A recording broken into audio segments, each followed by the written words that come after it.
Siebel can accommodate agreements that are less than a full year in length, or length if you prefer. The key to doing this is to understand how Siebel handles dates and to make our dates for the agreement conform to the logic that Siebel's using. Okay, so I'm in my opportunity already. I've added my agreement as a line. I've filled in owner back office. I've updated the name of my agreement. I've selected JCall as my offering. I've verified that the type is agreement and the sales type is new. That could vary. And now I'm at my dates.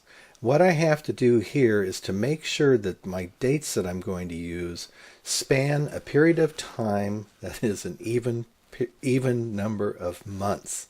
I know that sounds like doublespeak. Let me give you an example. Siebel could handle an agreement that runs from January 1st to June 30th, because that is an even number of months, 6 months total, if you include the end date. Okay?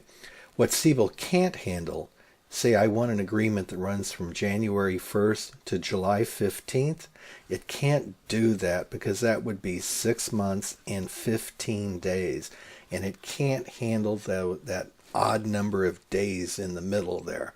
So what I would have to do is I would have to adjust my agreement dates. So let's say I want my customer to have access to our products from January 1st to July 15th. What I would do then is I would make my agreement end date July 30th. Now, I know that might not be what we want to do, but if I do that, number one, I'm erring on the side of the customer. What I mean by that is I'm going to give them a little extra access for the same amount of money, which is fair to them. This will also let me create the short-term agreement that they need to have access to the products and do it in a way that, Siebel can handle. So again, when I create my dates, I've got to be aware of how Siebel sees the start and end dates and the period it spans. So let me do this. I'm going to go to my agreement end date, and I want this to end June 30th. So I will overwrite this date here, 06/2017. Then I will do my start date, which is simply January 1st through June 30th. Now, of course, this is a rolling year, so I checked that.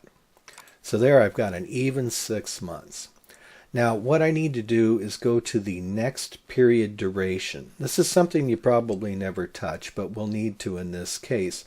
And what I'm going to do is click here, click on the menu, and then I have a series of numbers here that represent the number of months. Since this is a 6-month agreement, let me click 6.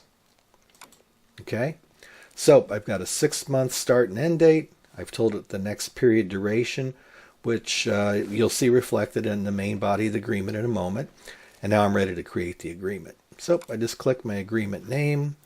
Siebel asks me if I want to create the record. I say yes, and my agreement's created. So let me go into the agreement itself, and I can confirm here, validate that my agreement start date is January 1st. It ends on June 30th. And if I go to the agreement details section, you'll see that the period would be January 1st through June 30th for a subscription period of 6 months. After that, then, I just fill out my agreement as I normally would.